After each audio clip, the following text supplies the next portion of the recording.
Good evening everyone, welcome to Saraswati classes. Haryana civil service exam को लेकर जो हमारी 50 सेट की टेस्ट सीरीज चल रही है उसी में आज हम करेंगे सेट नंबर 31 को।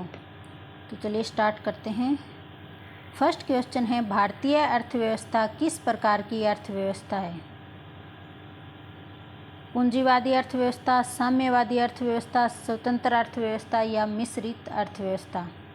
तो जो भारतीय अर्थव्यवस्था है वो है मिश्रित अर्थव्यवस्था। ऑप्शन नंबर डी हो जाएगा सही आंसर। मिश्रित अर्थव्यवस्था का अर्थ है सरकारी एवं निजी क्षेत्र का सह अस्तित्व। नेक्स्ट क्वेश्चन है, ऐसी अर्थव्यवस्था को क्या कहते हैं जिसका शेष विश्व से कोई संबंध नहीं होता? समाजवादी अर्थव्यवस्था, बंद अर्थव्यवस्था, मुक्त अर्थव्यवस्था या मिश्रित अर्थव्यवस्था? तो ऐसी व्यवस्था जिसका शेष विश्व से कोई संबंध नहीं होता उसे कहते हैं बंद अर्थव्यवस्था। ऑप्शन नंबर बी होगा सही आंसर। बंद अर्थव्यवस्था ऐसी व्यवस्था है जिसमें न तो निर्यात होता है और न ही आयात होता है। नेक्स्ट क्वेश्चन है, भारत में विदेशी मुद्रा का सर्वाधिक भाग खर्च होता है? ऑप्शन ए खाद्यान्नों के आयात पर, ऑप्शन बी लौह इस्पात के आयात पर, ऑप्शन सी पेट्रोलियम के आयात पर या तकनीकी ज्ञान के आयात पर? तो भारत की जो विदेशी मुद्रा है उसका सर्वाधिक भाग खर्च होता है पेट्रोलियम के आयात पर। ऑप्शन नंबर सी सही आंसर हो जाएगा। भारत में विदेशी मुद्रा के सर्वाधिक भाग का खर्च पेट्रोलियम के आयात पर जाता है। नेक्स्ट क्वेश्चन देख लीजिए, मुद्रास्फीति किस कारण से होती है?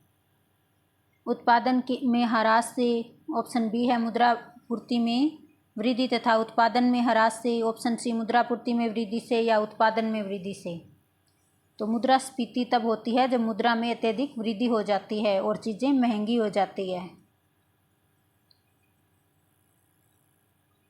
ऑप्शन नंबर सी होगा सही आंसर। मुद्रास्फीति या महंगाई किसी अर्थव्यवस्था में समय के साथ विभिन्न माल और सेवाओं की कीमतों में होने वाली एक सामान्य बढ़ोतरी को कहा जाता है। नेक्स्ट क्वेश्चन देख लीजिए, सूर्य की ऊर्जा कैसे उत्पन्न होती है? आयनन के द्वारा, नाभिकीय संलयन के द्वारा, नाभिकीय विखंडन के द्वारा या ऑक्सीजन के द्वारा? तो सूर्य की ऊर्जा उत्पन्न होती है नाभिकीय संलयन के द्वारा। ऑप्शन नंबर बी से होगा सही आंसर। नेक्स्ट क्वेश्चन है, शून्यता के सिद्धांत का सर्वप्रथम प्रतिपादन करने वाले बौद्ध दार्शनिक का क्या नाम है? ऑप्शन ए है Nagarjuna, option B Nagasena, option C Anand या ऑप्शन डी असव घोष? तो शून्यता के सिद्धांत का प्रतिपादन किया था नागार्जुन ने। यहाँ पे पूछा गया है शून्यता के सिद्धांत का सर्वप्रथम प्रतिपादन करने वाले बौद्ध दार्शनिक। तो बौद्ध दार्शनिक का बताना है तो वो है नागार्जुन। नागार्जुन की प्रसिद्ध रचना माध्यमिक कारिका है, इसे सापेक्षवाद भी कहा जाता है। नेक्स्ट क्वेश्चन देख लीजिए, सुपरसोनिक क्रूज मिसाइल ब्रह्मोस निम्न में से किसका एक संयुक्त उपक्रम है? ऑप्शन ए है भारत तथा रूस का, ऑप्शन बी भारत तथा चीन का, ऑप्शन सी भारत तथा इजराइल का, ऑप्शन डी है भारत तथा अमेरिका का। तो ब्रह्मोस जो है भारत तथा रूस का एक जो है संयुक्त उपक्रम है। ऑप्शन नंबर ए हो जाएगा सही आंसर।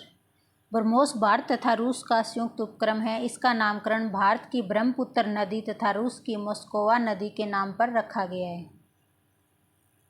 नेक्स्ट क्वेश्चन देख लीजिए, एक्सरे मशीन का आविष्कार किसने किया था? ऑप्शन ए है जी मार्कोनी ने, ऑप्शन बी विल्हेम रोंटगेन ने, ऑप्शन सी थॉमस एडिसन ने या option D Robert Watson what ने? तो एक्सरे मशीन का आविष्कार किया था जर्मनी के थे ये विल्हेम रोंटगेन।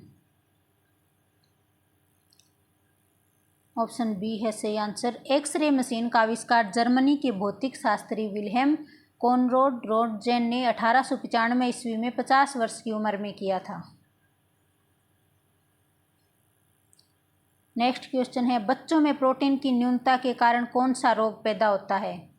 ऑप्शन ए है marasmus, option B pellagra, option C beriberi या ऑप्शन डी रिकेटस? तो बच्चों में प्रोटीन की कमी से उत्पन्न होता है? ऑप्शन नंबर ए होगा सही आंसर, मेरास्मस। व्याख्या देख लीजिए इसकी। बच्चों में प्रोटीन और कैलोरी की कमी होने से उनमें मेरास्मस और क्वाशियोरकर जैसी बीमारियां उत्पन्न हो जाती है। यानी प्रोटीन और कैलोरी दोनों की कमी से ही मेरास्मस और दूसरा है क्वाशियोरकर। नेक्स्ट क्वेश्चन है, भारत का एकमात्र राज्य जहां मगरमच्छ की तीनों प्रजातियां पाई जाती है? ऑप्शन ए है Madhya Pradesh, option B Odisha, option C Kerala और ऑप्शन डी है तमिलनाडु।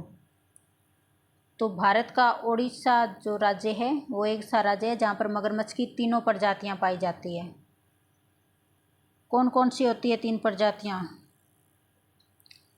तो मगरमच्छ की तीन प्रजातियाँ हैं घड़ियाल, मगर क्रोकोडाइल और salt water crocodile. Next question है, किस शहर में भारत रत्न डॉक्टर अंबेडकर स्मारक और सांस्कृतिक केंद्र की आधारशिला रखी गई है? ऑप्शन ए है Nagpur, option B Lucknow, option C Mumbai और option D Ahmedabad. Bharat Ratna doctor Ambedkar स्मारक और संस्कृति केंद्र की आधारशिला रखी गई है, तो ये रखी गई है ऑप्शन नंबर बी यानी लखनऊ में। लखनऊ शहर में भारत रत्न डॉक्टर अंबेडकर स्मारक और सांस्कृतिक केंद्र की आधारशिला भारत के राष्ट्रपति श्री रामनाथ कोविंद के द्वारा रखी गई। इसके तहत डॉक्टर अंबेडकर की 25 फीट ऊंची प्रतिमा लगाई जाएगी। नेक्स्ट क्वेश्चन है, ग्रेट बैरियर रीफ किस देश में स्थित है? ऑप्शन ए है America, option B Canada, option C Australia और ऑप्शन डी है रूस। तो ग्रेट बैरियर रीफ स्थित है ऑस्ट्रेलिया में। ऑप्शन नंबर सी होगा सही आंसर। ग्रेट बैरियर रीफ विश्व की सबसे बड़ी कोरल रीफ सिस्टम है। हाल ही में यूनेस्को ने इसे विश्व धरोहर की एंडेंजर्ड सूची में शामिल करने की सिफारिश की है। कई एग्जाम में क्वेश्चन ऐसे भी पूछा जाता है कि विश्व की सबसे बड़ी कोरल रीफ सिस्टम कौन सी है, तो वो हो जाएगा ग्रेट बैरियर रीफ। और ये कहाँ पर है? ये है ऑस्ट्रेलिया में। नेक्स्ट क्वेश्चन है, ओलंपिक में भाग लेने वाली पहली ट्रांसजेंडर लॉरेल हबर्ड का संबंध किस देश से है?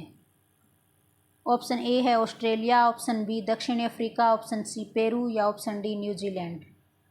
तो इसका सही आंसर हो जाएगा ऑप्शन नंबर डी यानी न्यूजीलैंड से। लॉरेल हबर्ड ओलंपिक में भाग लेने वाली पहली ट्रांसजेंडर महिला बन गई है और ये टोक्यो ओलंपिक में भाग लेगी। नेक्स्ट क्वेश्चन है, वर्ष 2020 में भारत में कुल कितना एफडीआई आया है? तो भारत में कुल एफडीआई आया है ऑप्शन नंबर डी यानी $64 बिलियन।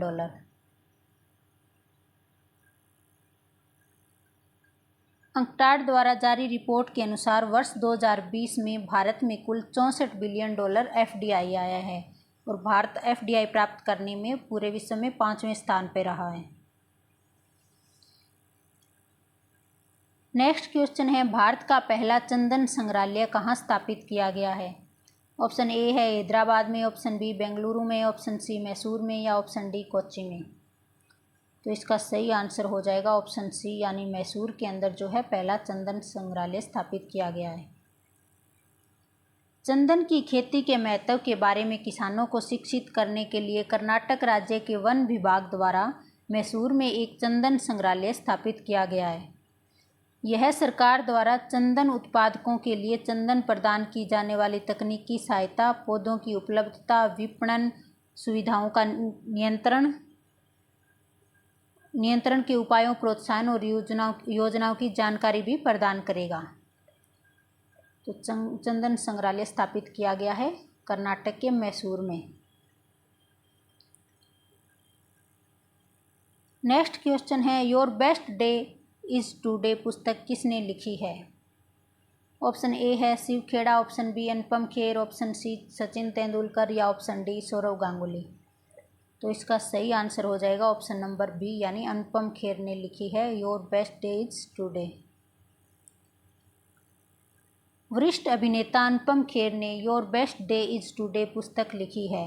इस पुस्तक में उन्होंने लॉकडाउन के दौरान विभिन्न उतार चढ़ाव के अपने अनुभवों को साझा किया है। तो आज की हमारी टेस्ट सीरीज़ का जो सेट नंबर 31 था वो यहीं पे कंप्लीट होता है। आपको वीडियो कैसी लगी है हमें कमेंट में बताएं, और अगर आप हमारे चैनल पे नए हैं तो हमारे चैनल को सब्सक्राइब कर लें और पास में जो बेल आइकन का बटन है उसे भी दबा लें, ताकि हमारी आने वाली वीडियो आप तक पहुंचती रहे। नेक्स्ट वीडियो में फिर मिलेंगे, तब तक के लिए धन्यवाद।